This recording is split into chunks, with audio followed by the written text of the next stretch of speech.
Hey guys, welcome to episode 97 of Two Girls Chirping. I'm Lauren. I'm Abby. Today we have no time to talk about business and what's going on. That's all going to be next episode. We're going to have a catch-up moment, talk about some of the big news and big trades that have happened in the off season.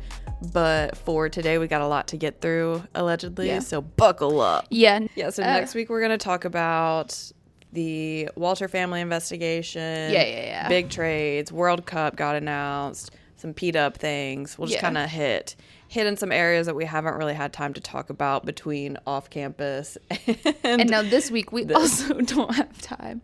Yes. This week, though, we are going to talk about a hockey player turned bank robber. I cannot wait. And the bulk of the information is from Ballad of the Whiskey Robber by Julian Rubinstein. I'm going to be so real. I could have written a way better book. Just, it was so hard to follow. It was jumping around a lot. So I have put weeks of work into getting it into a digestible way. Hopefully it's fine. I will also say this book is very biased. They very much hype him up to be like some storybook character. They're like, oh, he's a Robin Hood, but like in reality he's just he's just a bank robber. But that's my little disclaimer. And also for reference, this takes place in the 90s in Hungary, which had just, about midway through the story, decided not to be a communist country. And then by the end of the story also fell back into communism. So there's a lot going on. But we're going to get into it. This is Attilas Ambrus. This is the longest untold stories that you've done thus far. Yeah. What do you say his name is? Attilas Ambrus. Attila. That's pretty. Yeah. No, it's a pretty name. Kind of like Attila the Hutt, you know? If you know, you know. Is that a Greek god or something? No, that is not a Greek god. I'll talk to you about Attila the Hutt later. Okay, because they reference him already kind of having a bad reputation purely because of his name and relating to someone, but I didn't know anything about that. I'm not gonna lie to you. If we have time at the end, I'll discuss with you. If not, that'll be a 1v1 convo. Okay, I'm already gonna tell you now. You gotta butt in if you want to say something because I'll just keep my head down and keep reading. Okay, we're gonna do a little bit about his childhood. Walk you through chronologically how he got to where he was and where he is now. A little bit about his childhood. His mom left him when he was 1 year old. So he was raised for the majority of his young life by his dad and his grandmother in a very small home. They had next to nothing. A war had just wrapped up, so they really had next to nothing. And around 4 years old is when he first started piecing together that his dad wasn't necessarily a source of comfort for him, and that when he would go to him for comfort, he would kind of just get slapped across the face and called a sissy. Heard. Yeah. Understood. Yeah. His dad also kind of lived a life of crime, but we don't get much of his story. Now, Attila's first crime was committed when he was 7 years old. Ooh, starting young. Yeah. Climbing a tree too high. Oh, man. Now, if that's not a crime from the 60s, I don't know what is. Girl, I believe I committed some offense in Iceland because I climbed a mountain that I don't think I was supposed to climb. Because a helicopter started circling me. Which, fair enough, that was my bad. I pulled an American. You were probably climbing like a volcano or something and you had no idea. It probably was, yeah. Because helicopters literally circled her until she started going back down the mountain. Yeah. Anywho. They said, a baddie in the wild. Circle. Whoa! Circle that. We need to know more. Meanwhile, she's just headphones in blasting Lizzie McAlpine. I think I was blasting. Oh my God, what was that? It was Jeremy Zucker had just dropped a new album with a collab. Who did he collab with? I can't remember. It wasn't Lizzie McAlpine, but it was one of our other girly pops that I love. Because they did like 2 full albums together. It was Emily someone. I don't think it was. It doesn't matter. No, it is important to me. Oh, okay. Because it was this cover. It was Chelsea Cutler. Yes. It was Brent. Yeah, right. Brent II or Brent 2. That's what it was. Yeah. And then that sent me on a spiral listening to all his stuff. Love him. I don't know if he's committed any crimes. I don't know if I should still love him, but it's very nostalgic to me. I'm pretty sure he released a music video of him getting married in the music video and then did an interview afterwards. And he was like, no, that was my wedding. I'm married. Love that for him. I know, right? Anyways, Attila, he also repeatedly would steal vegetables from a nearby field. Well, yeah, they're poor. Well, to feed his more than 50 pet rabbits that they kept in their backyard. Yeah, period. And that's Robin Hood activity. You know what? That I support, actually. This I also support. You know how in certain countries, if you have recyclable bottles, you take them into the store, you turn them in, and they give you some change. Mm-hmm. He would go back behind these stores and pull those bottles out of bins behind the stores and take them in and get money so he could buy lunch. What an industrious young man. Yeah, I'm like, that, I get that, actually. You do what you gotta do. I support that. At 9 years old, though, his grandmother passed. Rip. And so he moved in with his aunt, uncle, and cousin. And they very much took on the role of being his parents. Being actual safe spaces? Yes. Nice. And they're mentioned multiple times throughout the story. And eventually when he went to prison, they came and visited him multiple times. I mean, come on, guys. He's a bank robber. You had to have known he's going to go to prison at some point. Okay. At 16, he also was arrested. He was caught stealing musical instruments from a local wedding band out of a basement pub. He spent 2 months in a basement jail before being moved to a juvenile detention center where he stayed for 2 years until he turned 18. Why was he stealing musical instruments? Probably to sell them to make money. That tracks. Yeah. Most of this is stemming from he didn't have money. He has been asked many times about his time at that juvie, and he never will speak on it, but he did leave with an 8-inch scar on his left arm. Those type of places are hell on earth. Yeah, yeah.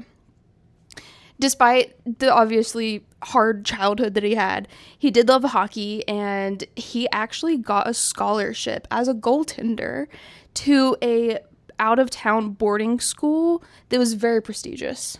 Oh, when did he have time for hockey in between all his crimes? Well, he used to sneak into the game, like the arena near his house, and practice skating and stuff, but also watching games for free. Sneaking is a crazy way to say breaking and entering. Yeah. Yeah. Yeah. However, he was expelled from the boarding school after cutting the electricity on an exam day. I mean, who among us hasn't? Yeah. At least considered.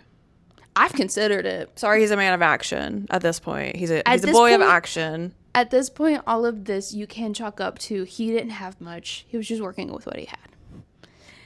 Around 19 years old, he started digging ditches for an electrical company. Most of the days, it was kind of the only job he could have. He hated it. It was hard work, but he was already like a do-no-gooder is how they described him in the book. He already had a bad reputation for... He had a record. Yeah, and a lot of it also stemmed from his dad was a bad worker. His dad also worked for this electrical company. At the time, they make sure to mention he was phone your friends handsome, which does continue on through the book. He was a very attractive person, apparently. I've seen pictures, not my type. But I could see how, like, that could be someone's type. Some people found Ted Bundy attractive. Yeah, his whole thing was like he was attractive, but... Not for me. Not for me. Mm-mm.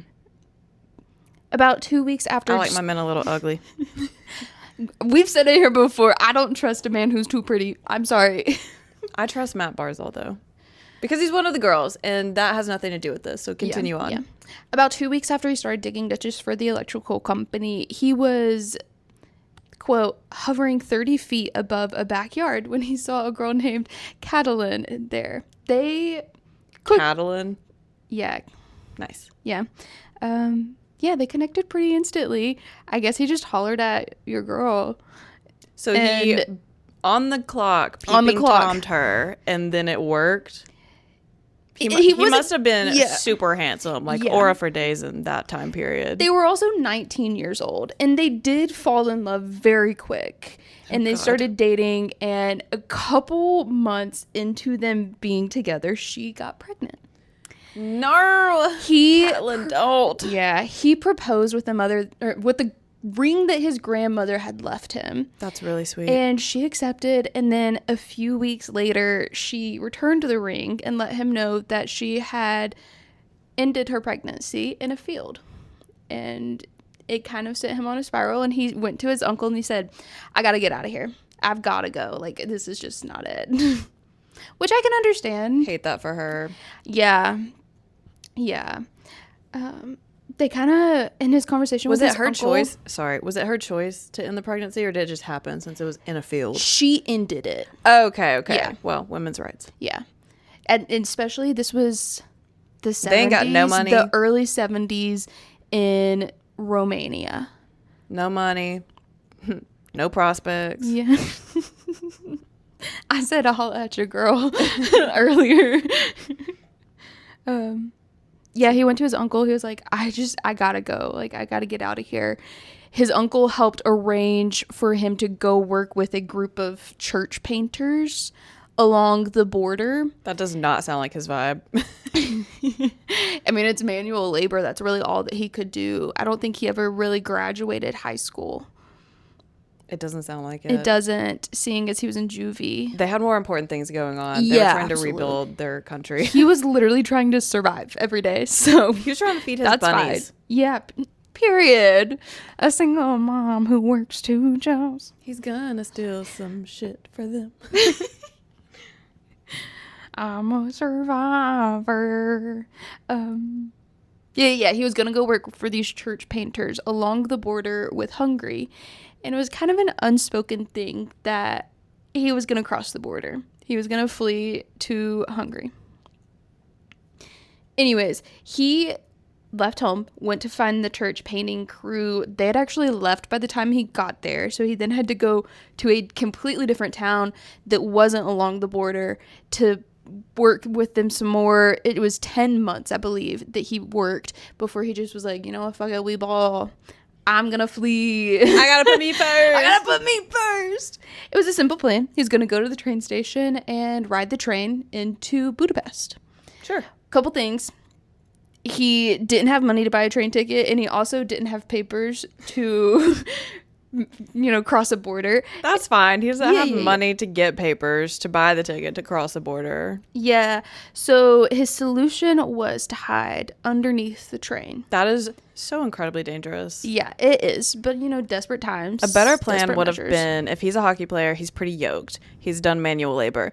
You just find a train conductor, right? You kidnap him. You wait until he goes into the bathroom. You go in the bathroom with him. You kidnap him, potentially K-word him. You put on his uniform. Bam. Now you've got a job. No one's looking at you. You're not proving anything. He doesn't know how to conduct a train. You don't have to. Also, he's just like the little ticket collector. He played hockey, yes, but they were also starving. Well, he was also doing manual labor. He's yoked in the sense that he's country strong. He is country strong. Like, that is for sure. You're telling me he can't take down a ticket taker? Absolutely, he can. But I don't support crime. That's just off the top of my head. That's what I would do. I just pictured the ticket guy from Polar Express. Tom Hanks. No, but the animated character. Yeah. That they made to look like Tom Hanks. I remember finding out that Tom Hanks played every character in that. Crazy. He's not every character, but he's a lot of them. Yeah. Okay. He was going to hop on the train right underneath it. Right. This is where you're going to learn a lot about his character and how a lot of this life of crime is going to go for him. He didn't allot enough time. So he was already running late. The train was leaving the station as he arrived. So he then had to run and catch the train, and while it's moving, get himself in a position underneath it without falling and dying. He didn't even trial this out on a stopped train at night. No. I've never lived in a communist country. I don't know what kind of oversight they had, but it was the 70s. I didn't really have cameras. Like, come on, we could have workshopped this. Yeah, fair. He also didn't allot for grease under the train, and so for a lot of the trip, he was just slipping and almost falling down. He's dedicated. I'll give him that. Facts, desperate times. And he made a comment after this when being asked about crossing the border and all of this. And he was like, yeah, all that to leave one communist country and go to another. For the love of the game. He did make it across. Sometimes you just got to see if the grass is greener on the other side. You know? Yeah, facts. He did make it across. He had no job, no money, nothing lined up for him on the other side. So he went to the immigration office and they allowed him temporary citizenship strictly because of the blatant distrust that he had for Romanian government. And they also blatantly didn't trust that government. So they were like, that's fine.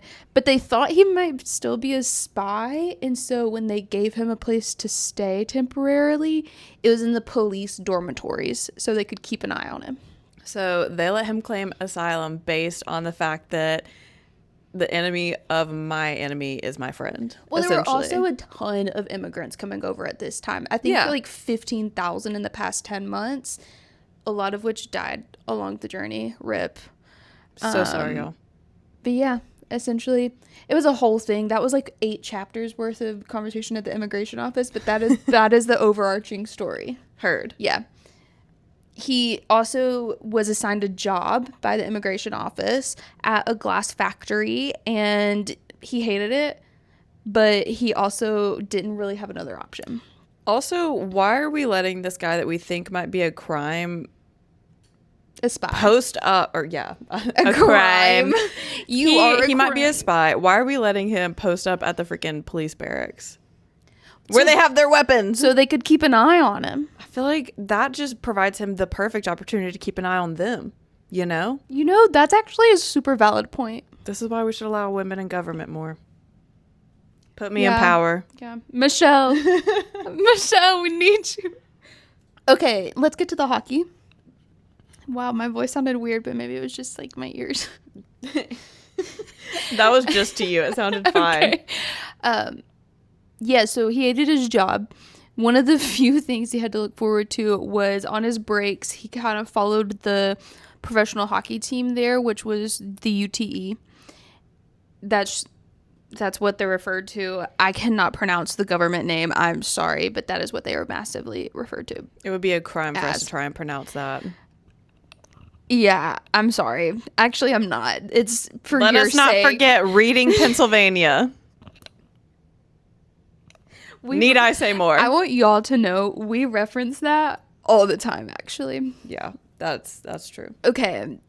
The UTE had actually been pretty good. They were one of the most successful teams in the European Championship, which they had won the European Championship the year prior, and it was an 8-team league. Okay. At the time of this phone call that we're about to talk about, they were on a 3-game win streak, and the combined score of those 3 games was 42-4. Dang! So they were doing that thing. They were on a hot one. Yeah. So he called the UTE facility on his lunch break one day and said, I want to speak to the general manager. Because what would happen if you just called Taylor up? To me, it was giving the Debbie Ryan interview. We're going to make history. And that's exactly what we're doing here. I sat down with the CEO of Disney and I said, we're going to make history. I don't even think that's the exact words. Anyways, he goes, they put him through to the GM, which is crazy to me. And he just says, I'm a goalie I'd like to try out. Luckily for him, they needed another goalie. And so he said, okay, I'll pick you up. You can try out at practice the next day. Look at him maximizing his potential. Literally, right? So the truth is, Attila had never been a good goaltender. And he was also 5'8" and pretty scrawny because, malnutrition. Yeah. He decided to keep that information to himself, though. I would too. Yeah. The coach picked him up the next day and he went to practice. Sorry, I just read a spoiler that made me giggle because this is a direct quote. They picked him up. So he came to the practice. It's an outdoor stadium, but it's a 10,000 seat one. And the big 1970? Yeah. S? Which 70s? it also was a soccer field. And there was that makes more sense. Multi-purpose area. Kind of like those tables that can be pool tables, table tennis tables, air hockey tables. We had one of those. 10 out of 10 Banged recommend. it. Loved that No thing. notes. Yeah. I think we peaked as a civilization at that time. Yeah. Yeah, he went to practice. It was a pretty large group of guys, like age range wise, 18 to 30. They put him in the net, and then the book says, now keep in mind, this book basically just glazed him the entire time. So when they say something like this, they mean it. Once out on the ice, it didn't take long for the players to recognize the new kid's level of talent. 0. And they also described it as a colossal lack of competitive goaltending experience. Why would they speak about me that way? The players quickly turned the tryout into a competition to see who could hit him in the mask the most. That's so mean. It also broke his nose at one point. But the team captain, George, who is Lokia King, I think, from what I've heard, actually went to talk to the head coach, and they were like, this is clearly, like, he clearly really, really wants this, even though he is nowhere near capable. And they tried to call him over, but he wouldn't get out of the net. He was just, like, determined to make this team. And so they kind of were like, well, hell. And the team unanimously decided to bring him on staff as a janitor. Well, the thing is that I'm learning about Attila is he might not have the skills, but he's got the determination. Yeah, that's a fact. That is, yeah. Good read, Lauren. I wasn't in the AR program, top of my class, top of the school for nothing. Yeah, so he was a janitor. He also was a practice goalie for a period of time. That's sweet. Also, something he didn't know, because he did not trust the government after, you know, the life that he had. You don't have to explain it. I don't trust our government either. Facts. And he didn't know that the UTE team was actually owned by the government and primarily funded by the police department. Well, yeah, they didn't have the internet. Yeah, so he was kind of rubbed the wrong way, but he really wanted to be a part of this team anyways. And it actually helped because the team had a lot of connections within the police department, and they got him out of the police dormitory and let him move into a closet at the facility. We love to see it. But he didn't have to pay rent. He couldn't have. Yeah, they also had him moved off of the glass company job, and he would sell office supplies instead. They're giving him, the thing is, he is getting lots of opportunities. Yeah, he is getting lots of opportunities. So he had a rent-free place. Okay, we're going to breeze through this real quick.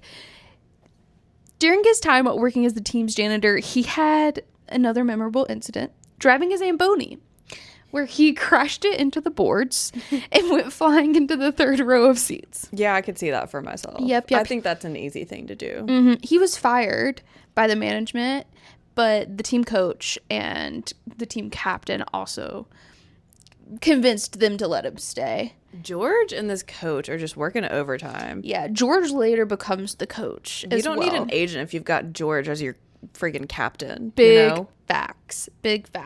They still did evict him from the closet, and so George what a statement. Helped put him up in a old horse barn that had been turned into like little apartments essentially. All right. Yep. He did have to pay rent, so he got a job digging graves to help cover the cost, which he had also dug ditches for years, so kind of. Is he putting the bodies in them, or is he just digging? He's just digging it. Okay, then yeah. Somebody call Shia LaBeouf because we've got some holes to dig. Stop, that was hilarious. Thank you. Holes came on yesterday. I was at the hospital. I saw it come on because I was getting screamed at and cursed at by this old lady. She was. And I was like, I love this movie. As she screamed, I'm not gonna say it. Don't. It was a particularly foul day. It was. It's the type of day that makes you think maybe nicotine isn't so bad because I think I need to start smoking. Been there, actually. Been there. Never forget the time I was so down bad at work that I walked outside to the lady smoking and I was like, "Can you just blow it in my face?" Just once. They didn't question me at all either. Okay. Quick breeze over what's going on in the country politically. I think you mean overview. Because we're already breezing. My God, you're right. They decided they didn't want to be a communist country anymore. They decided to become a republic. They wanted to model their government off of the US's. Now, the transition came with a lot of drastically increasing inflation. Yeah, of course. And many people losing their jobs. Homelessness became a massive thing. And around 25% of the country was living in poverty. The people that could get by were people that had previously been in the Communist Party. And this is Romania, correct? This is Hungary. Okay, we're still in Hungary. Yeah, this is Budapest. He's in Budapest. FYI. All right, no longer communist. We want to be a democracy. Yeah. With all of that, state funding of sports was cut to basically nothing, which meant the UTE couldn't pay their player salaries for the most part, and a lot of those players left to go play for teams that could pay them to do so. Fair enough. And this gave Attila the opportunity to move from janitor to backup goalie. There's one catch. He was the only player that was not paid a salary by the team. He's terrible. Yeah, not a player salary. He was still paid as a janitor, but that was it. And on the ice, Attila quickly became known for his personality. He talked constantly during practices and had no problem yelling at his teammates when they made mistakes. He regularly got into arguments and fights with teammates, but he was also the only player who attended every single practice, so they admired his work ethic and kind of chalked most of it up to being a goaltender. Because, goalies be doing things. I'm going to say something offensive. Say it. This is going to offend football people. Who's that short little guy that they made a movie about? And I think it was like Notre Dame. It's like Rudy. I think it is. Something. Rudy. Yeah. That's got a real Rudy vibe to it. Small, not great, but dedicated. Period. Also around this time, Attila became close with an elderly neighbor who would pay him to run different errands and bring her groceries and various stuff around her house that she couldn't do. My dream date. She loved him. So much so that she took an article or an ad out in the paper advertising him as like, oh, by the way, he's single. Ladies, come and get him. And he's a janitor and he lives in a barn. And he did eventually meet a girl off of that ad that they dated for many years. Dang. Her family, though, had money.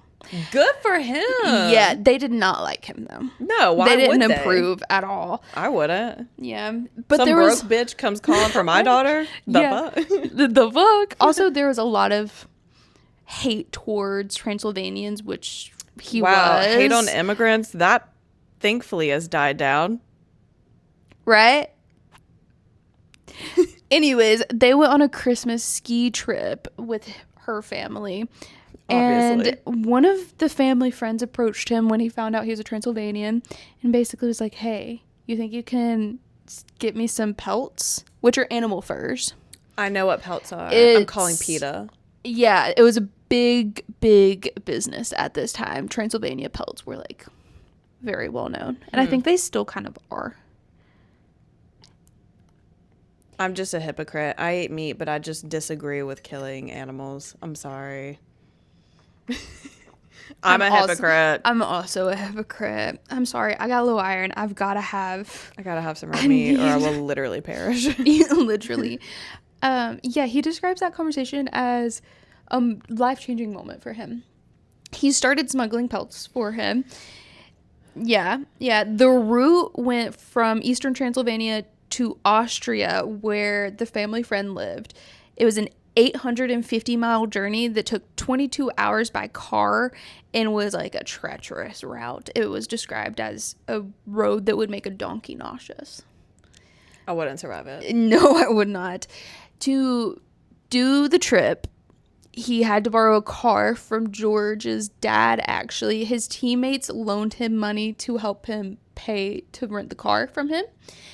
And he got a visa somehow? No, he didn't get a visa. There's no way he got this legally. Visa. Yeah. He also didn't know how to drive a car. He figured he'd figure it out once he got out there. Fair enough. Yep. And his uncle had trouble keeping a steady job at this time. A lot of people were getting laid off. And so he helped him get his pelt smuggling business off the ground. Right. I love a family business. And it worked. He was raking in some money. How are they getting the animal pelt? I don't want to know, actually. I don't want to know. Yeah. Keep it moving. You don't want to know. It's fair. His teammates immediately knew that something was going on financially because he pulled up in a nice new car. He better have paid them back for the money that they've loaned him. Eventually, his pelt business had to come to an end. Hungary fired more than half of their police force, including Border Patrol, because of a large conspiracy just to look past crimes, and that a lot of cops were being paid off for lots of things. So they cut their task force basically in half, which included the Border Patrol that he had paid off to let him cross without the corrupt a visa. policeman? Yeah, got fired for corruption? He only found out because he got to a border and they asked him for his passport to come back into Hungary. Exactly. And he did provide a passport that looked like a 9mm handgun, and they let him through. And I've got the same kind of passport. That's crazy. And that was the last time he smuggled pelts across the border. Yeah. I don't care. I'm glad that his pelt business came to an end. Oh my gosh, me too. It was a series of unfortunate events for him because 2 days later his car was broken into and all of the office supplies that he had been trying to sell were stolen. Also, his Hungarian citizenship paperwork fell through despite the fact that he had bribed an officer $1,300 to move the process along.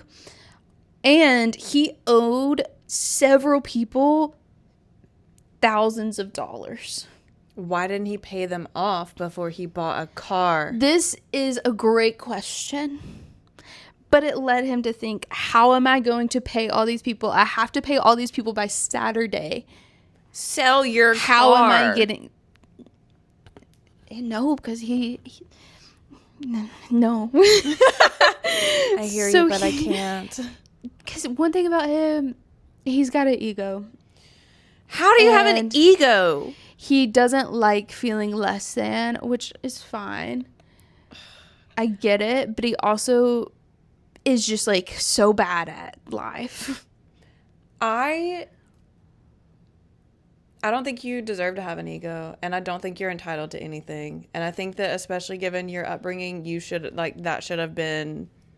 Yeah, you should definitely pay your debts before you buy a new car. You dumbass. 100%, I agree. Entitlement, so, yuck. How is he going to pay his debts back? The only way he could think of was to rob a post office. A post office doesn't even have money. So that's not true, because at this time, most Hungarian citizens paid their bills through a post office. Oh, I forget. It was also kind of like they didn't trust banks because banks were owned by the government. Because banks will fail. Yeah, and so a lot of people used a P.O. box type situation as their bank.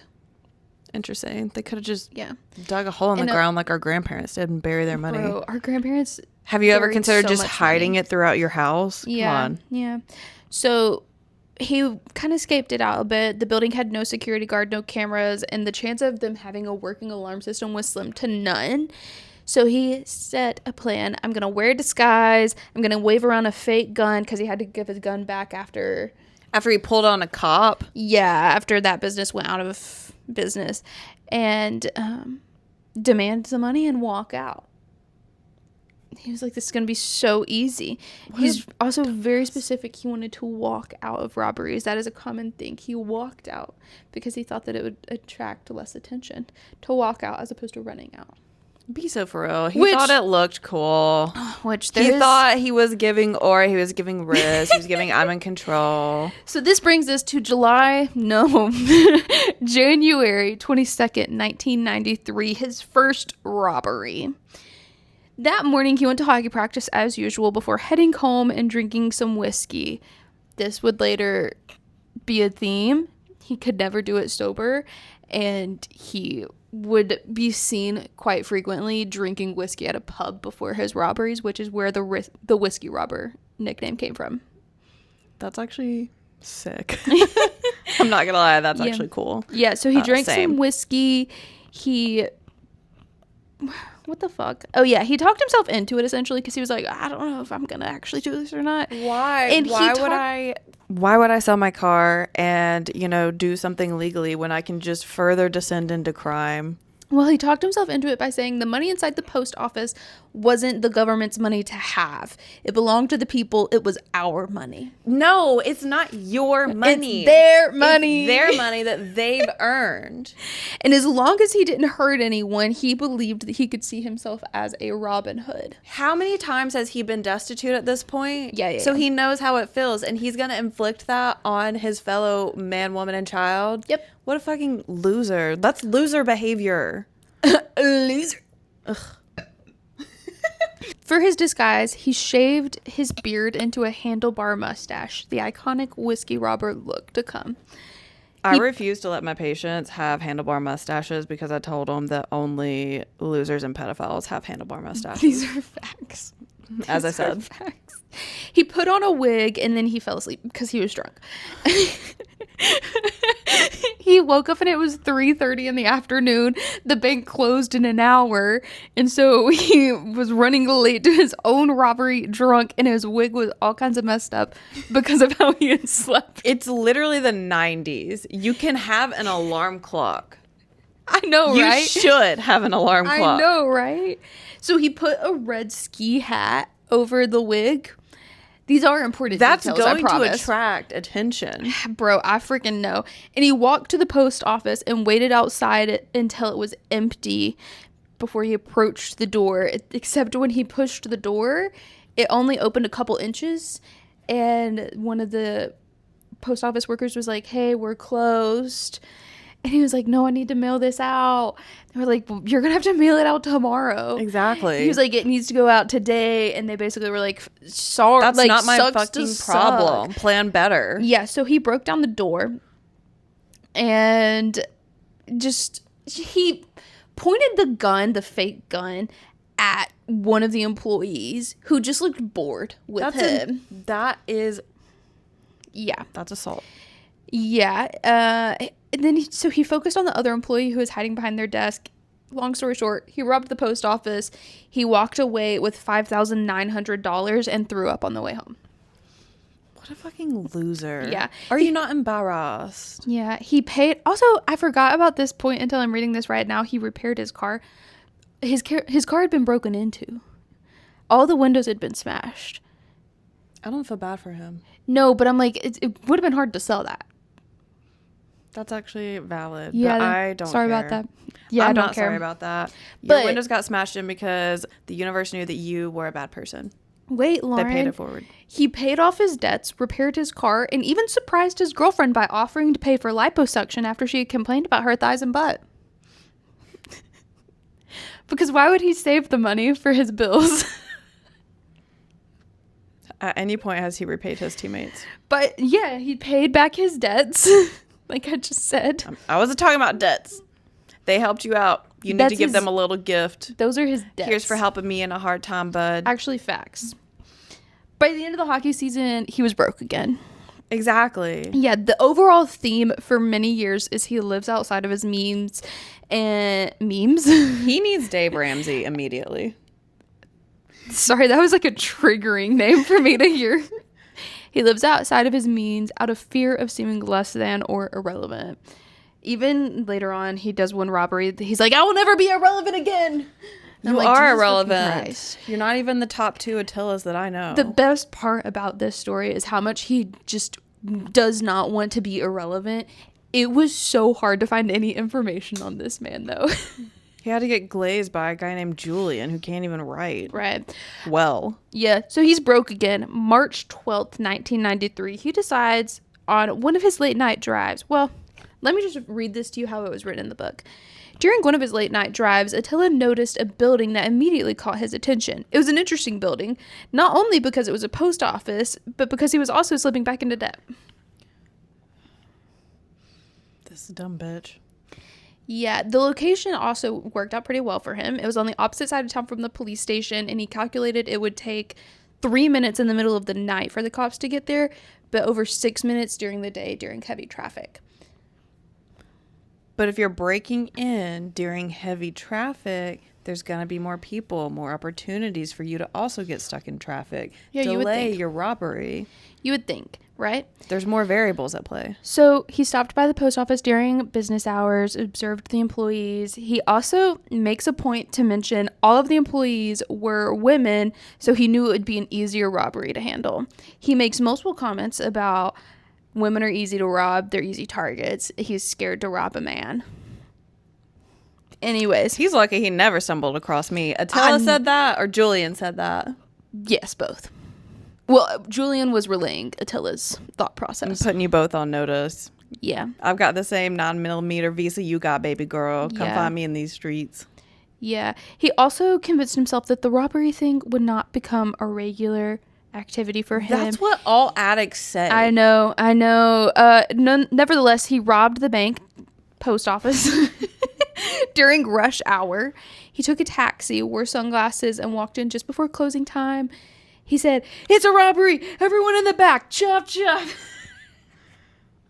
And that just wouldn't go over well for me because, number one, you're not going to rush me. He left with $7,200. Yeah.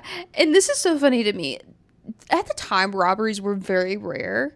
It was not a common crime. And so it obviously made headlines, which boosted his ego even more. And witnesses described him as good looking, an athletic build, disciplined, and also wearing a wig. He's a baddie in every sense of the word. Yeah, I'm going to talk about one guy real quick. The chief detective of the robbery unit, Lajos Veru. Tell me about Lajos. Just like real quick, he spent his whole career searching for this bank robber unsuccessfully. Because he said, he sees Attila on the street and he's like, it can't be that uggo. They said he's a baddie. They said he's a baddie. He just thought he was like ugly, and so he didn't think like, it's not doing it for me personally, so it can't possibly be him. It was also probably so when the police force was cut, they also have no resources at this point because half of them are done. When it was cut basically in half, he was promoted because he was one of the only clean cops, and he actually cared about fighting crime. Oh, a good man. And so they put him in charge of the unit. So he's probably promoted a bit too early. So then May 3rd, 1993 comes around, and using some of the earnings from his robbery, Attila takes his girlfriend on a nice luxury vacation to Tunisia, North Africa. Except it was anything but luxury because horrible. The travel agent absolutely scammed them. I like it. I love to see it. Yeah. Nevertheless, Attila makes a comment about tipping generously throughout the trip, putting the people's money back into the people's hands. It's not those people. You stole from your people. These are different people. Yeah. With stolen goods. None of this is yours. Yeah. The trip, again, put him broke. He was pissed off that he had spent all this money on this luxury vacation. I hate it when I'm forced to take a luxury vacation with my loved one. I know, for it to not be luxury at all. So he came home, he went to practice one day, and then he drove by the travel agency and pretended to be interested in booking another vacation when really just looking for the layout of the building. And a few hours later, returned wearing a disguise and robbed them. He pointed his gun at the travel agent that had scammed him and stole $12,500. Damn. Yeah. The irony was a police station was only 55 yards away. Oh my God. Yeah, but they didn't have any alarms or anything set up, so they had no idea there was a robbery going on. A travel agency, that actually might be good spots. And the gentleman robber theme continued for him because he's not a gentleman. Several articles described him as the handsome thief and reported that as he was leaving, he even kissed the female employee's hand and wished them all a good day. Do not touch me. Yeah. Good day. You just traumatized me because you're a broke bitch who can't budget. Facts. Also, at this time, the average income was $3,240 at this time there. All of these numbers are in USD, by the way.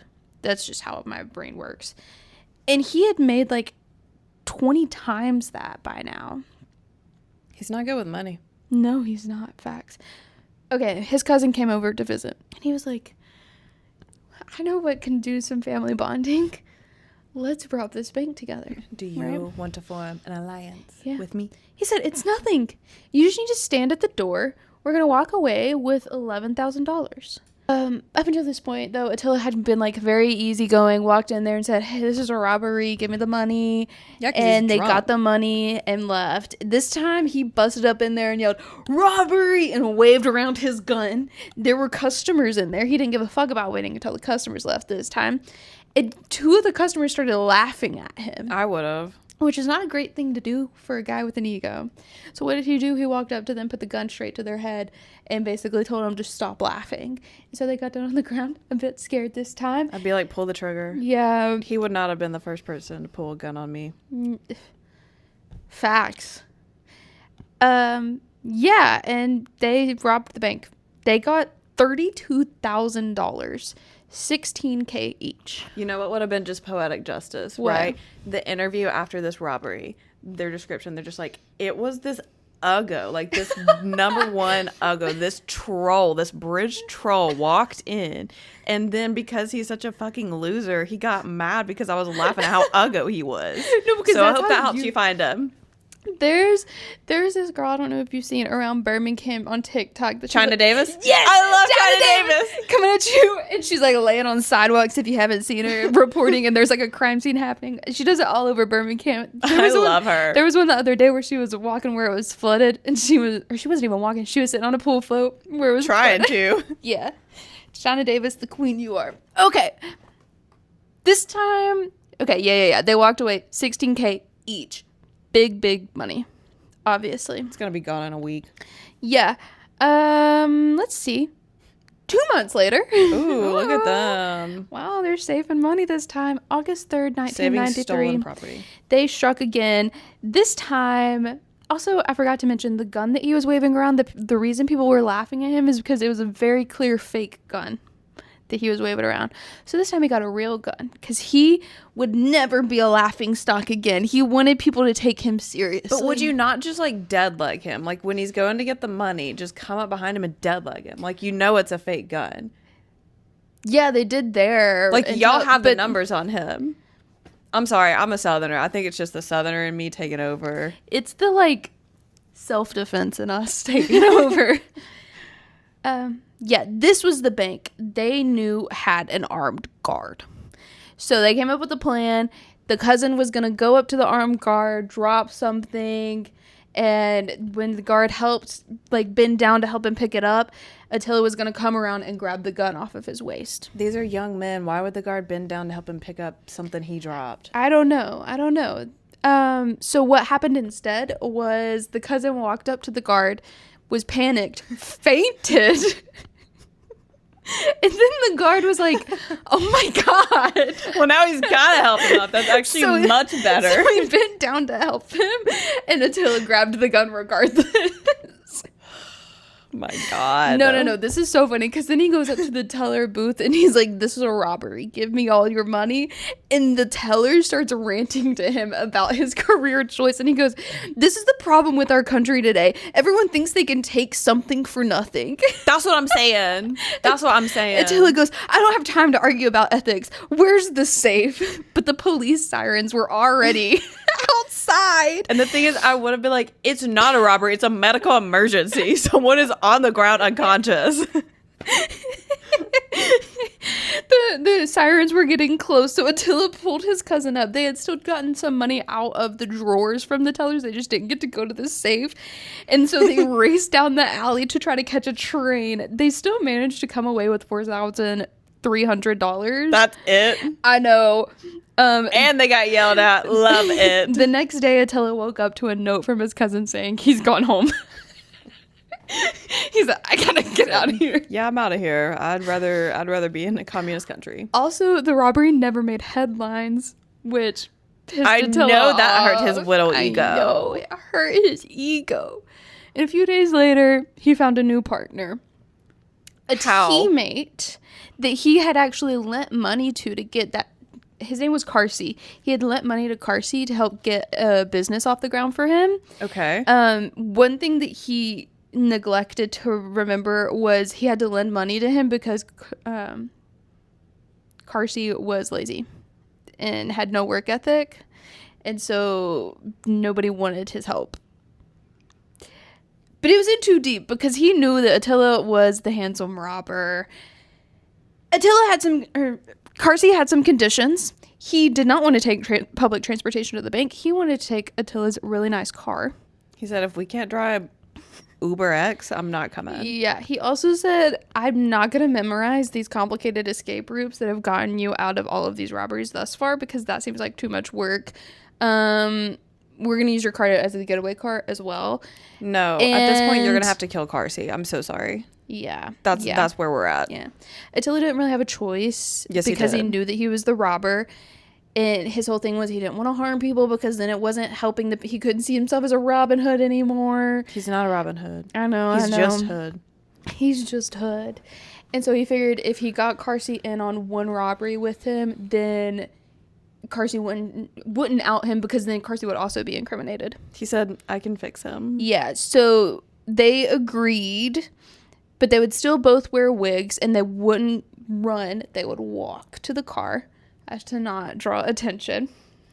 So that brings us to just 3 weeks after the bank robbery gone wrong. August 27th, 1993, a post office, because Attila didn't trust Carsey to rob a bank, which is fair. Attila couldn't rob a bank. He basically got laughed out of there. Facts. Attila also knew post offices were government owned, so they wouldn't approve the expenses for a security guard. That's still true. Relevant to this day. That's true. Yeah, and this time Attila was more concerned about impressing his teammate with his robbery skills, so he was, quote, showboating. Carsey, the lazy son of a bitch, is the one he's trying to impress. Yeah. He was kind of performing throughout this robbery, doing what was described as a, quote, running headfirst circus tumble into the teller's booth. He even put on a fake Ukrainian accent and said, "Give me the keys to the safe, please." That's not very for the people. That's not very for the people at all. Unfortunately, this post office had a silent police alarm that they alerted. Yeah. And the police came by. What? They moved quickly, though. They still got out with some money. But Carsey ignored the walking part and took off sprinting to the car. Despite that, they left with $36,000. $18,000 each. Golly. This is the fall of 93 now, and then things start getting This is all in the same year. This is all in the same year, yes. He's so bad with money. Oh, my God. Yes, his total robbery earnings at this point were $95,000. His total hockey earnings were $0, by the way. I cannot believe he's still playing hockey. And the police had him nowhere on their suspect list. They thought that it was a military man at this point because of the way he moved.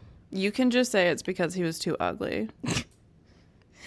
His biggest priority at this time wasn't bank robbing, contrary to everything that this book has said. Apparently, it was becoming important to the UTE team.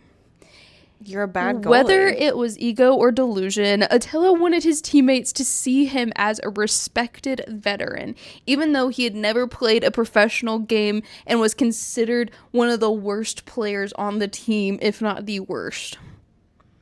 But because this guy is such a loser. I know, right? This male ego is such a ick. Literally. He continued with the I'm in charge. And if someone showed up late or slacked off at drills, he would make them run laps or carry equipment at the next game. And I'm sorry, where's George, the actual captain? George actually became the coach at this time. Oh, and George was kind of like, whatever. I'm gonna let this dude who makes literally no money. That's fine. Yeah. The little guy needs it. And Attila appointed himself the UTE's unofficial assistant coach of discipline. He doesn't even know how to play the game for real. He hasn't. I know. Yeah. 2 years after dating his girlfriend that he met through the newspaper ad, by the way, she was invited to a game.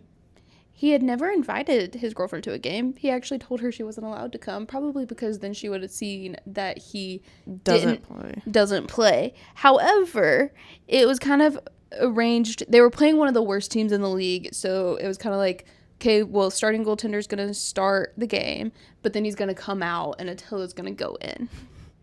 So that Attila gets to play a game. A respected veteran, our fearless leader, going in second straight. So the UTE went up 14-0, and Attila went in. God, I hope he blew that lead for them. He allowed 3 goals, spent most of his time skating to center ice to poke pucks away, but UTE still won 14-3 somehow. They won despite him. Yeah. He sat in the stall for hours after the game, disappointed in his performance and, quote, breathing the stench of failure. His girlfriend and her family waited outside for like an hour or two because they were supposed to go to dinner after the game, and he never came out. I would have left him after 30 minutes. Yeah, so he went to her apartment to apologize the next day and found out she had been cheating on him for a long time and walked in on them. I love Karma. Karma is my boyfriend. Yeah, he started drinking and he pretty much didn't stop. He was really spiraling. Who needs a liver? Yeah. And so, blackout drunk. Oh, God. Wearing a wig. And at a train station, he decided to go into the Budapest Tours travel agency at the train station. There were no customers. There was only one employee, a woman, who he, of course, thought was an easy target. And he pulled his gun on her. And she screamed. And he grabbed her by the hair, which only caused her to scream louder. Luckily, there were lots of people in the train station that took notice of what was going on and came up to him. He panicked, dropped her, tried to run out the door. 2 men blocked his path, tackled him to the ground, kicked the gun away from him, and beat him up while they called for police. That's what I like to see. That's what I love to see. Period. Citizens arrest. Somehow he got out of their grasp, though, and took off running, but he left the gun there. Pick up the gun and shoot him. Which the police then used the gun to get fingerprints on him. Ooh. They hadn't gotten any physical evidence of him prior. Hell yeah. Yeah. I mean, that's a good alternative to mine. Yeah. He was like, fuck, I gotta get my shit together with this whole robbery thing. Not with my real life, but I gotta get my things organized with robbing people. And he decided he would never trust a woman again.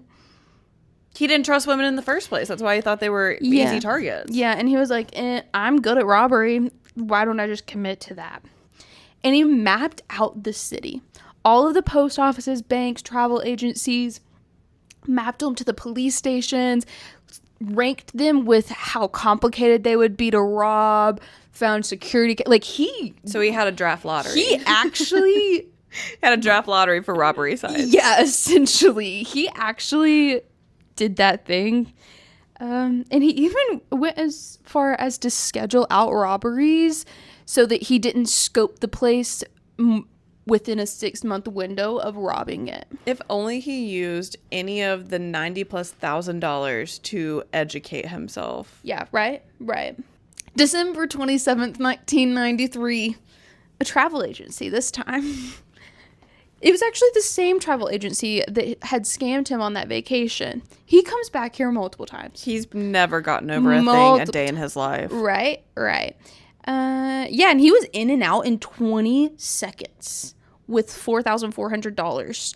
Only one news outlet covered it, and he started clipping them out of the newspaper and saving them so he could study it. What a loser. He also clipped other robberies that were caught and studied them to figure out what not to do. See, this is what I'm saying, is at times he's got the skills to just not be such a disappointment. Yeah, February 1994, he robbed another bank. Not much to say. He stole $12,900. And at this point, he started dressing as a businessman with a briefcase as well. Yeah, because he wanted to be conveyed as handsome. Yes. March 10th, 1994, he robbed a savings and loan. Before the robbery, this was the first time he was seen drinking at a pub nearby. Yeah, it was lunchtime. The bank's chain link fence was pulled like halfway down because they were closed because it was lunchtime. And he crawled underneath it and was like, "There's a robbery, bitch." I have to imagine he's slurring words because he's drunk every time. If you're trying to get me to do anything on my lunch break, Yeah. you're going to have to go find another woman. It ain't going to be me, baby. Yeah, it's so funny, actually, because they make a point to comment.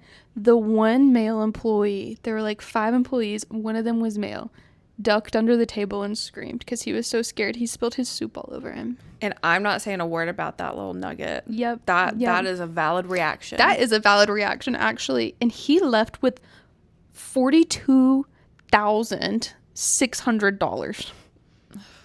More than enough money. I'm just like calculating it and how many times I could have paid off my student loans. He got a pretty serious gambling and women of the night addiction. You know? He's a sex addict. Yeah. But no one wants to. And I'm not judging the girls. Nobody wants to. Because they're. What did I say for off campus? Nobody wants to turn in assignments with him and work on a good project with him. So he's having to bribe his way into it. 100%. Yeah. July 11th, 1994. He had an ego. He was like, these whole robberies are so easy. Let me go for one of my more difficult ones just to see. It was 5 blocks away from the police station. So that was another thing.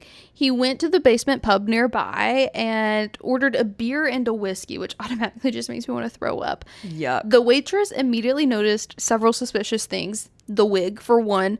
The fact that he was wearing sunglasses in a basement. And the fact that he was reading a newspaper upside down.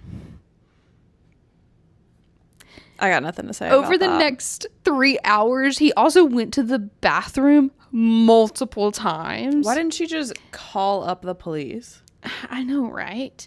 And he had 4 doubles of whiskey before he... So he had 6 shots Yeah. and a beer. Yeah. Before he headed out and walked down the street past a security guard company to the travel agency. Inside were 2 young female employees. He slurred robbery. Robbery. It's a wobbly. And jumped over the counter and said, "Everything's going to be fine, guys." I just know he jumped over the counter and was like, everything's gonna be fine. Y'all got money. You got cash. Yeah, he forgot to move the sign on the door to closed.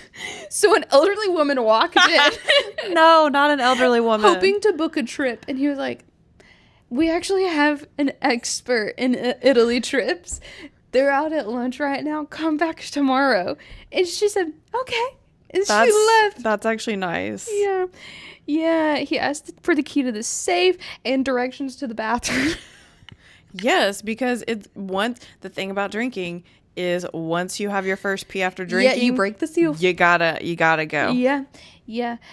Suddenly he heard police sirens because an employee had pressed the silent alarm that he didn't clock was there. And he realized there was only one exit from the building onto a really busy street. Instead of just like lingering, he panicked and ran. He panicked and ran.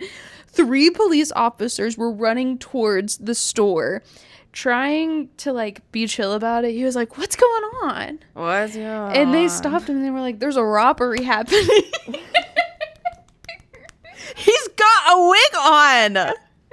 He's got a wig on and he's drunk.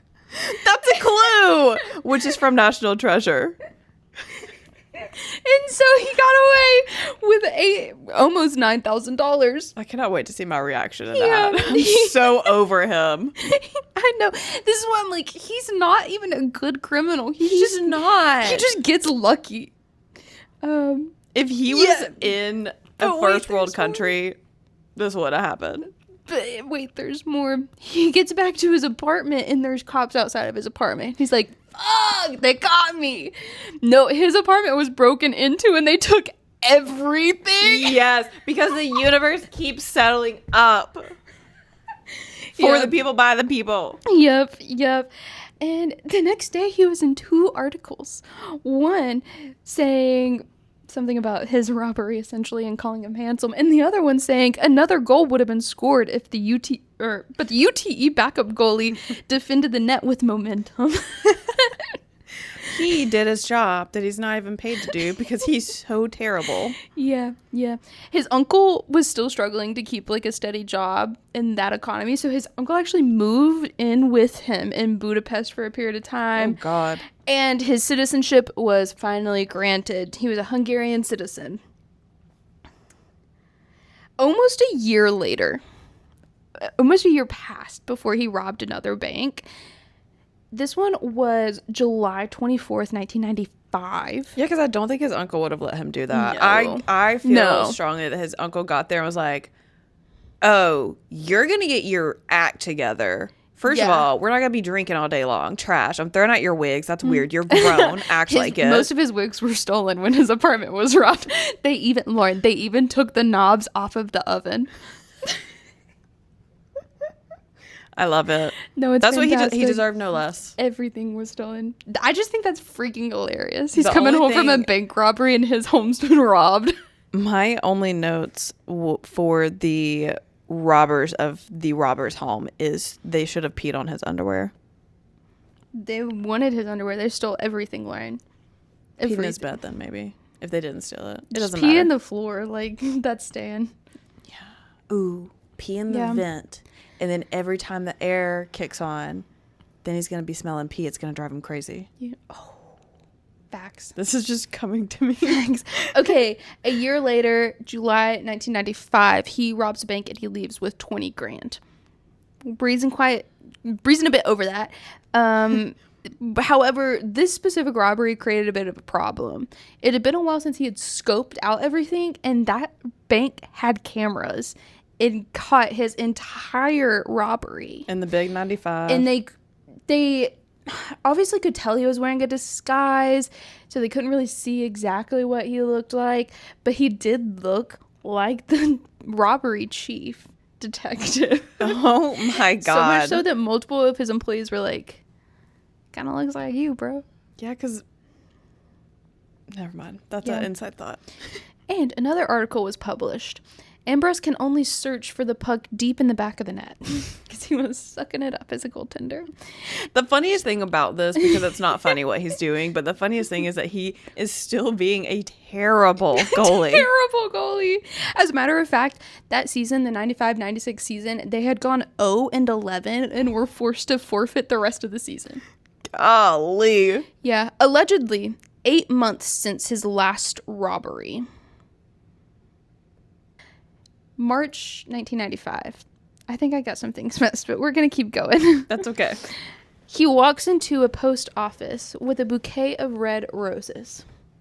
Because, you know, he's the handsome robber. He's such a gentleman. Handed them to a teller and said, hey, this is a robbery.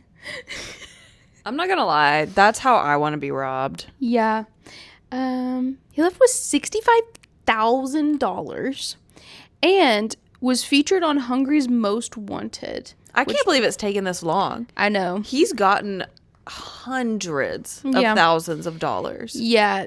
There was a whole segment on the show about his robberies, and they ended with, if you're going to do a job next Thursday, we'll have a camera crew ready to cover it. Kind of like playing on his ego. And that's actually hilarious. Attila and Carsey were still a duo at this time. Carsey's back? They were still there. Oh, wait. No, I lied. Sources say Carsey never he never stopped running away. Yeah. After practice that same day, one of his newer teammates, a young guy, Gabby, is what we're calling him, came up to him and was like, I'd do anything for a car like that. And he goes, anything? And he proceeds to let him in on his bank robbing business that he's got going on. But Gabby didn't believe him. He was like, that's not you.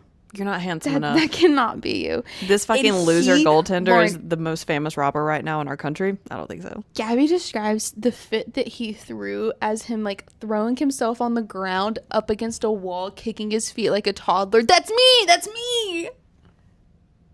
Are you not embarrassed? Yeah. That's so humiliating. Yeah, they robbed a post office together, $33,000. I don't know if I could work with a man who acted like that. I feel like that I got so icked out by you. I know, right? And an article was published that kind of confirmed every delusion that he had been telling himself, where the author was like, it isn't impossible that he's giving the money to the poor. Maybe he's a Robin Hood. I'm like, that is a crazy jump. I know he slipped a journalist like a quick 10 grand to write that shit. Yeah, I'm going to breeze through these next ones. Bank robbery, $49,000. They went to the Dominican Republic to celebrate.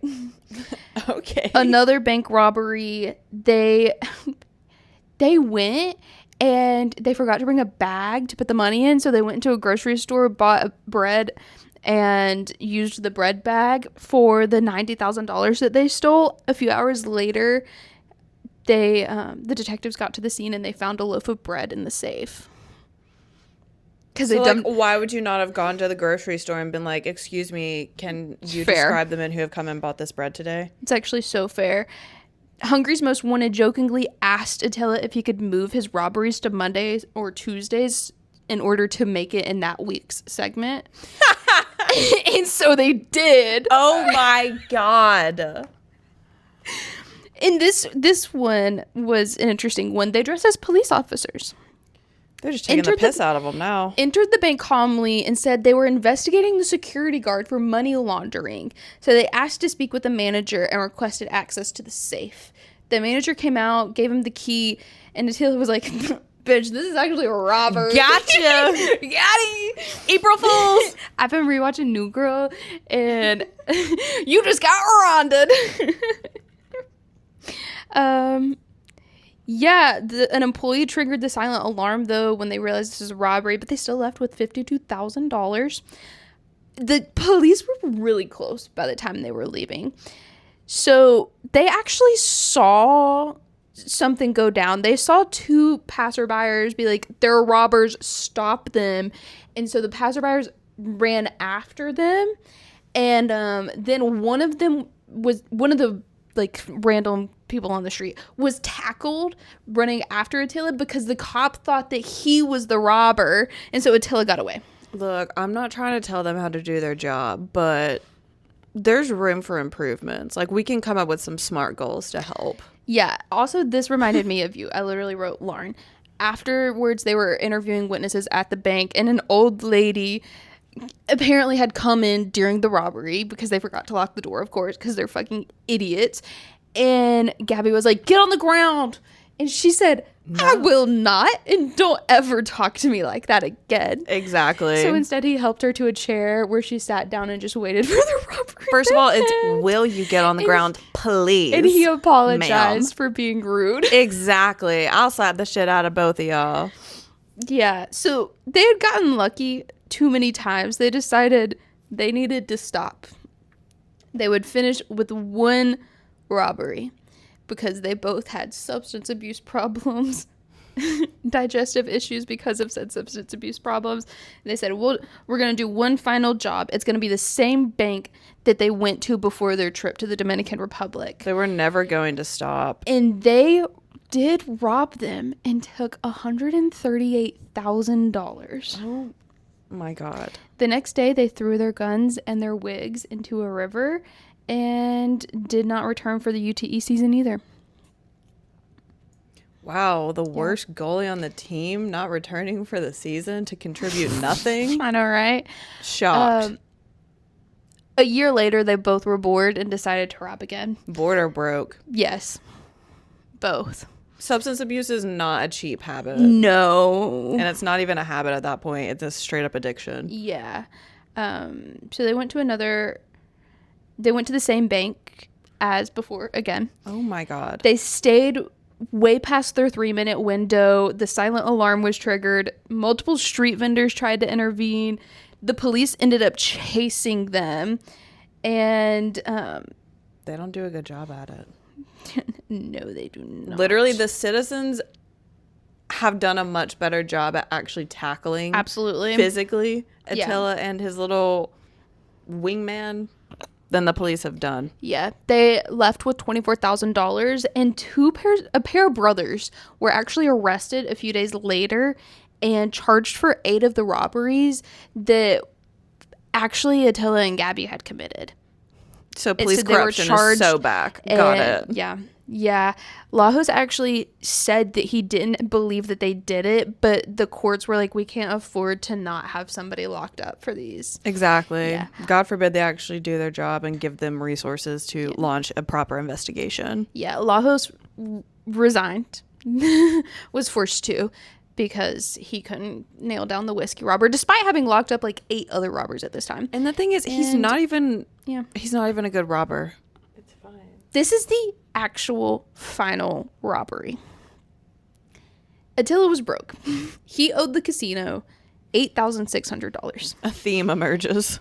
Yeah. The robbery they had done another one like 10 days prior. I skipped a lot of robberies in there because there's like 30 that he did. My God.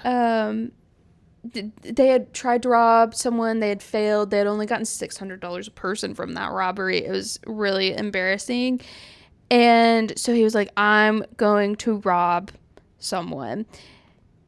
Everything went wrong. The bank was full of customers. Gabby forgot to spray paint over the security camera. The employee triggered the silent alarm pretty immediately after seeing them walking towards the bank because they were like, that looks shady as hell. At this point, they've been doing it for years. Yeah. It's men wearing wigs. Yeah. Silent alarm. That's a clue. Come on. Yeah.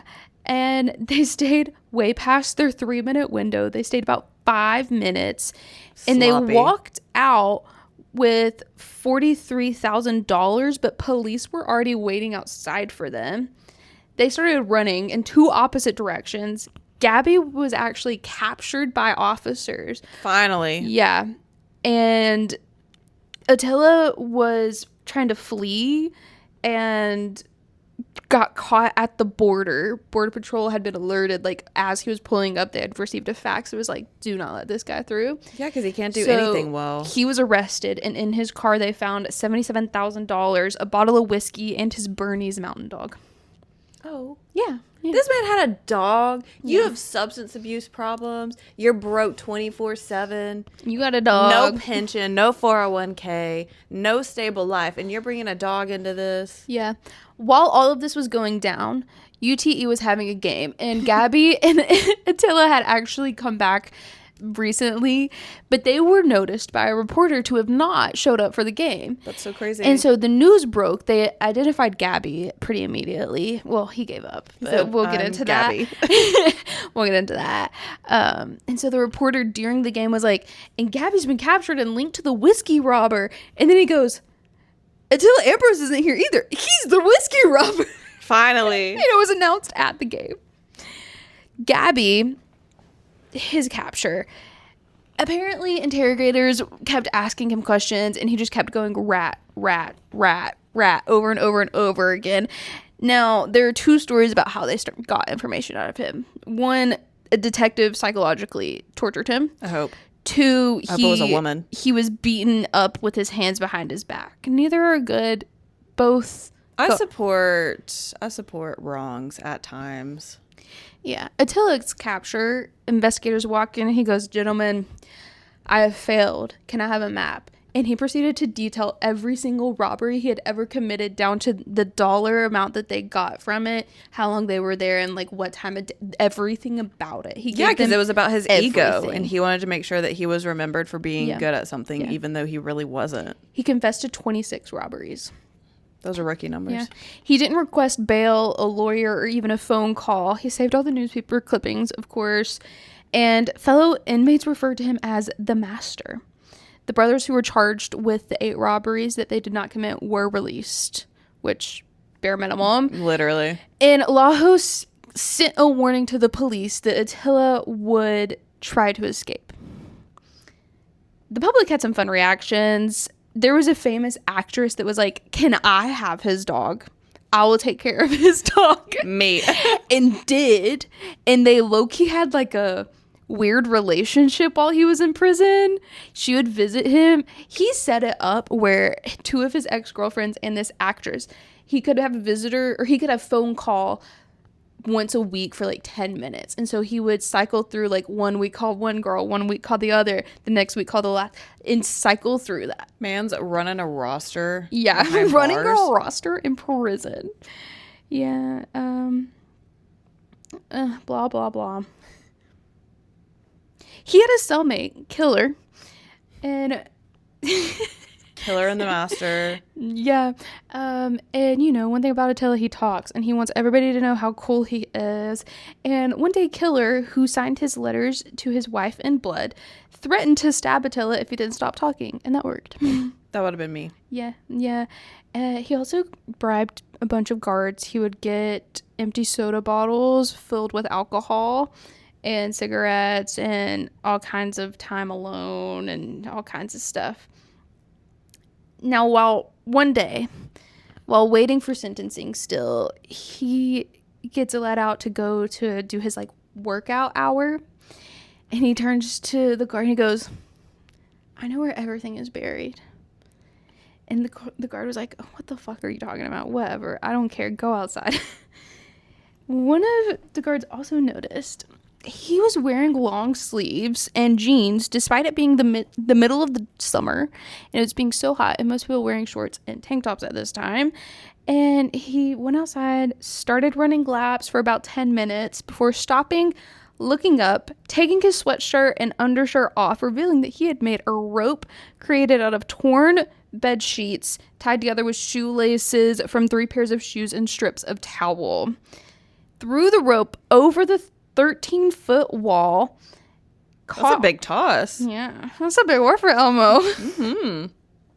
Long story short, he climbed the wall onto the roof of the prison, went to the guard tower that was empty because of staffing problems. Does no one have guns? Do the guards not have guns? They didn't see this happening.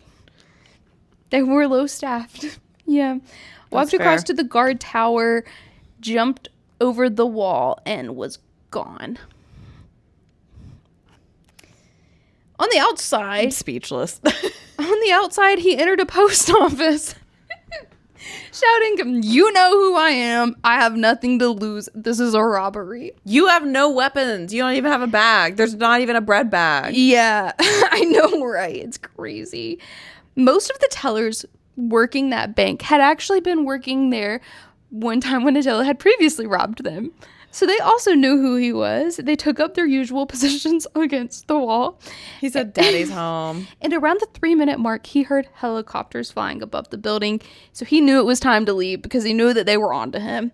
Took off running. A postal worker of the post office that he was robbing jumped on their motorcycle and started chasing him on their motorcycle and Citizens got arrest. pretty far. Eventually, Attila ran into the marsh and hid, crouching down, holding the money above his head, out of sight. Marsh girl. Marsh girl. Some contact that he had made in prison agreed to let him stay with him, and he stayed with them. A bit later, he tried to rob another bank. He believed he could get $83,000. A month or two had passed at this point as well, and he did go in there. He robbed them. 2 police cars started coming. They crashed on their way to the scene. He was inside that bank for 16 minutes before he walked out towards the exit. But he had forgotten when he walked in. Also, of course, he's blackout drunk at this point. He had locked the door when he came in. He was so drunk he couldn't remember that he locked the door, so he started yelling at the guard, being like, "Why'd you lock the door?" And the guard was like, "You locked the door." And he couldn't find the key because he couldn't remember where he placed it. So he pulled out his gun. And when he pulled out his gun, he heard police outside yelling, "You're surrounded. Come out with your hands up." He also forgot that there was a back door that he could go out. So instead, he shot the lock and continued firing at the lock of the door. Police heard him shooting and shot back. Where to go from here? Did they kid him? He looked around the bank when the fire stopped and saw dozens of people lying on the floor. I will say the book did not do a good job of explaining. They were lying down because he told them to get down when he came in to rob the bank. I was like, holy fuck, they just killed this entire bank. He looked down at himself, noticed he was bleeding, but figured it was because of the glass shattering on the door. And so he took off running towards the exit of the back. That he remembered now? But, getting shot out does wonders. He opened the back door, ran into a cop, immediately started running the other direction, though. They chased him. Shoot him. They chased him for so long before he jumped over a fence that they didn't see him jump over the fence, landed face first on the cement below, knocking himself unconscious. The police never found him. He woke up the next day and went to the stadium, still covered in blood, not really sure where he was. He had stolen $220,000. He is so lucky that the police are so bad. Yeah. A few days later, the man whose apartment he had been staying in was arrested randomly and basically got to the police station and he was like, by the way, this guy's staying with me. They surrounded the apartment and arrested him. Long story short, he went back to jail. He was placed in the same cell as a Budapest serial killer that had been captured a couple years earlier, which I feel like is fair. And he was charged with 65 counts of robbery, which involved several of the robberies of taking a gun off of an officer. He was also charged with several counts of attempted murder. I think it was like 30 to 40 counts of violation of personal freedom, basically meaning holding people against their will. And in total, he had stolen $840,000. All of his accomplices were also arrested and charged with various things. And during his trial, they asked if there's anything he wanted to say to plead his case. He goes, I would like to categorically deny that I'm an alcoholic. If I was an alcoholic, how would I have been able to play in the first division professional hockey league? Could an alcoholic do this? He also was a terrible player. It is not like this man is Freddie Anderson holding it down. This man is terrible. This is Mike Babcock. This is Tortorelli, except no rings on his finger. Yeah. Also, fucking loser type shit. This is Carter fucking Hart type shit. Like fucking loser of the first degree. Contributing nothing. Only a detriment. Sorry. I also feel like I should say the judge was a woman. It's important to point out for this next long speech. He also gave a long speech about how he is a modern day Robin Hood. You're not! And that other robbers had stolen so much more than he ever did. That's because you're bad at your job. And please don't take away my whiskey because it had not been purchased with stolen money. But you're not an alcoholic. And he also was like, this robbery chief is going to get promoted for arresting me. I feel like I should be there. And also, this is a woman judge. I'm not going to get a fair trial. Bring back witch hunts. Bring back burning people at the stake. The court laughed at him. The whole court laughed at him. What a fucking loser. Yeah. It is poetic justice that the sentencing judge was a female. He was sentenced to 15 years in a maximum security prison, while he had also had some pending charges for attempted murder. Those were taken off. They didn't have any evidence towards that. In 2002, his original robbery case was reviewed by the Hungarian Supreme Court. His legal team argued that his sentence was too harsh for someone who had committed nonviolent crimes. He committed armed robberies. However, in September 2002, the Supreme Court ruled that his sentence should not be reduced. It should actually be extended by another 2 to 7 years. Exactly. And made sure to note in their arguments, he is not a Robin Hood. He's a punk ass bitch. Yeah. He was also moved to a higher security prison. Exactly. How did that go for you, Attila? Not well. He was asked at the end of this book by the author if he, because this book was released before his sentencing, like before he's finished his time in jail. He's out now. Spoiler alert. He was like, are you going to attempt to escape again? And Attilas said, quote, regarding this, I couldn't say it wouldn't be sincere. Yeah. Fair. That's a fair answer. He never escaped again. He was released in 2016 after serving his time. And today he works for Project Global to help develop security systems designed to stop bank robberies. Yep. Okay. Yep. All right. There's even a commercial of him being the victim of a bank robbery. Yeah. Yeah. Yeah. Despite his unusual redemption story, he was widely remembered as the worst hockey player to ever play professionally.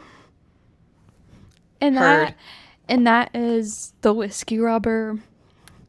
That was so much fun. I was like, this is fucking insane. Also, this book was so boring. This is not a boring story. You made it really exciting, I will say. It's not a boring story. The book was, if I didn't already plan to do an episode about this, I would not have finished that book. That's true. Multiple times I had to provide words of encouragement. Yeah, it was horrible. Okay. Well, we'll see you next week. I hope you had fun. I hope you're still here. We'll see you next week. Bye. Bye.